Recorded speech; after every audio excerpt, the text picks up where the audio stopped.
ہندوستانی عناصر یا ہندوستانی الفاظ کا استعمال نذیر کے بعد سب سے زیادہ کس نے کیا ہے؟ فراق نے کیا، فراق گورکھپوری نے۔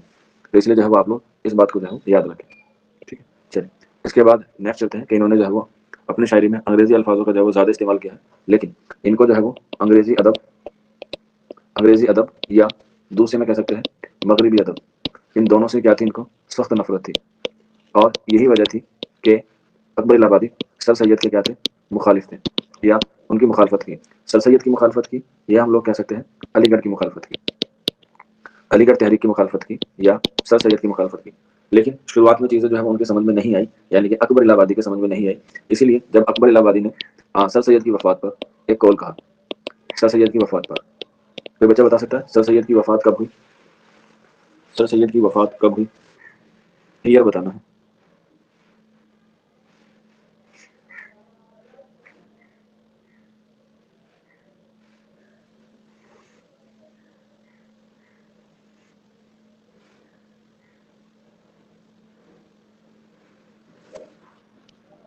ایٹین نائنٹی میں۔ اور پیدائش کب ہوئی ہے؟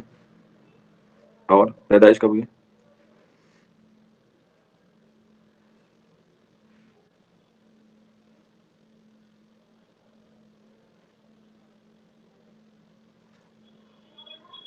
اٹھارہ سو سترہ میں، ٹھیک ہے۔ تو مجھے بتائیے سر سید کی جب وفات ہوئی 1898 میں، اس وقت اکبر الہ آبادی کو کون سا خطاب دیا گیا؟ اکبر الہ آبادی کو کون سا خطاب دیا گیا؟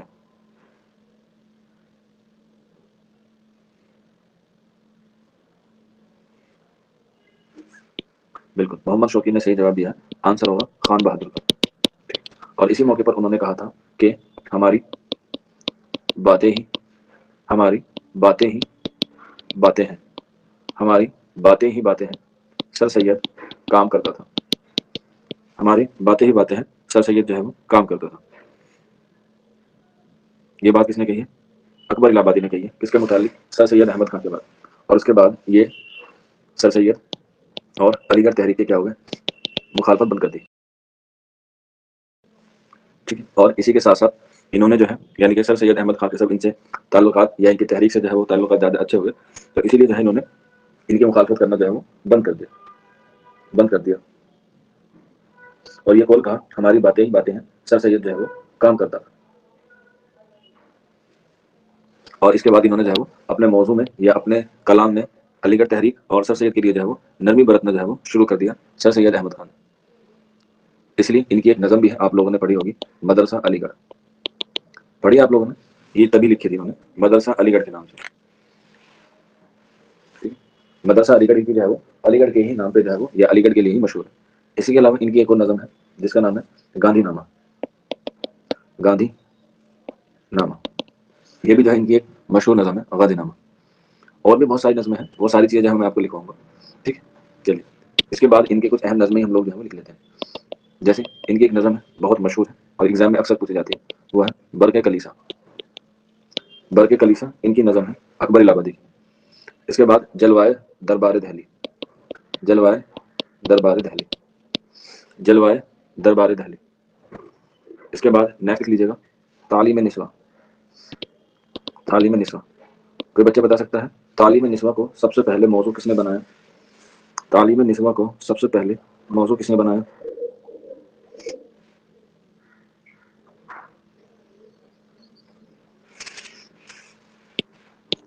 بالکل کس نے بنایا؟ نذیر اکبر آبادی نے، ٹھیک ہے۔ اس کے بعد نیکسٹ لکھ لیجیے گا مستقبل، مستقبل، ایگزام میں پوچھ لیا جاتا ہے کبھی کبھی کہ مستقبل کا موضوع کیا ہے، مستقبل کا موضوع کیا ہے تو لکھ دینا زندگی، مستقبل کا موضوع زندگی ہے۔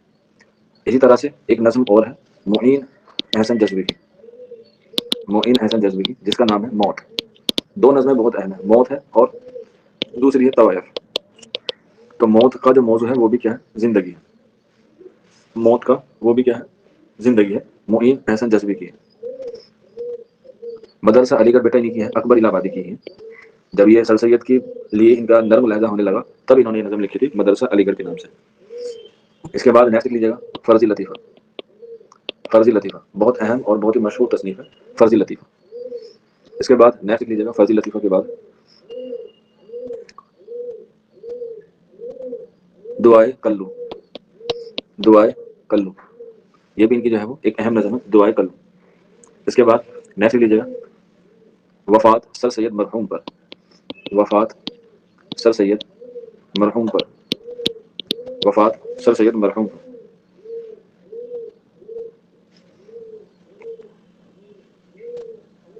نیکسٹ لکھ لیجیے گا ان کی ایک اور نظم پانی کا بہاؤ، پانی کا بہاؤ، پانی کا بہاؤ۔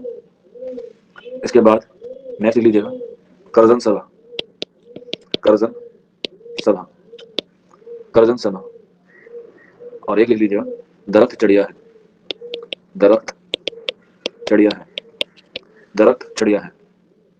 اور اس کے بعد نیکسٹ لکھ لیجیے گا نظم قومی، نظم قومی، ٹھیک ہے، یہ ان کی جو ہے وہ نظم ہے اکبر الہ آبادی کی۔ اس کے بعد نیکسٹ لکھ لیجیے گا ان کے خطوط کا مجموعہ، خطوط کا مجموعہ، ان کے خطوط کا مجموعہ ہے مکتوبات اکبر، مکتوبات اکبر، مکتوبات اکبر۔ یہ ان کا پہلا خطوط کا مجموعہ ہے۔ اس کے بعد دوسرا خطوط کا مجموعہ ہے خطوط مشاہر، خطوط مشاہر، خطوط مشاہر۔ اور اس میں جو ہے ان کے خطوط کے مجموعہ ہیں جس میں اکبر، محمد علی جوہر اور شبلی کے خطوط شامل ہیں، اکبر الہ آبادی کے، شبلی نعمانی کے اور محمد علی جوہر کے، محمد علی جوہر کے، ان تینوں کے جو ہے اس میں کیا ہے شامل ہے خطوط کے مشاہر میں۔ غزالہ کہہ رہی ہے السلام علیکم سر، کلاس کب اسٹارٹ ہوئی ہے؟ بیٹا ٹائم ٹیبل بتایا تھا آپ کو 7:30 پہ، اب سے کلاس آپ کی 7:30 بجے ہی ہوگی، کیونکہ آپ کی کل سے جو ہے وہ انگلش کی کلاس شروع ہونی ہے 8:45 پہ، 8:45 پہ، ٹھیک ہے۔ چلیے اس کے بعد ان کے متعلق کچھ جو ہے وہ ہم کول لکھ لیتے ہیں۔ جیسے سب سے مشہور کول جو مانا جاتا ہے ان کے حوالے سے وہ مانا جاتا ہے رشید احمد صدیقی کا، رشید احمد صدیقی کا۔ اور وہ کول کون سا ہے؟ اوکے ٹھیک ہے، نازیہ صدیقی، رشید احمد صدیقی کا کول ہے جو ایگزام میں اکثر پوچھا جاتا ہے۔ حالی ماضی کے، حالی ماضی کے اکبر حال کے، حالی ماضی کے اکبر حال کے اور اقبال مستقبل کے، حال مستقبل کے شاعر قرار دیے جا سکتے ہیں، قرار دیے جا سکتے ہیں۔ حالی ماضی کے اکبر حال کے اور اقبال مستقبل کے شاعر جو ہے وہ قرار دیے جا سکتے ہیں۔ یہ کول کس کا ہے؟ رشید احمد صدیقی کا ہے۔ اور خود اکبر الہ آبادی نے، خود اکبر الہ آبادی نے اپنا استاد معنوی، استاد معنوی کس کو مانا ہے؟ علامہ اقبال کو مانا ہے، سوری علامہ اقبال نے اپنا استاد معنوی اکبر الہ آبادی کو مانا ہے، اقبال نے اپنا استاد معنوی اکبر کو مانا ہے، علامہ اقبال نے اپنا استاد معنوی اکبر الہ آبادی کو جو ہے وہ مانا ہے۔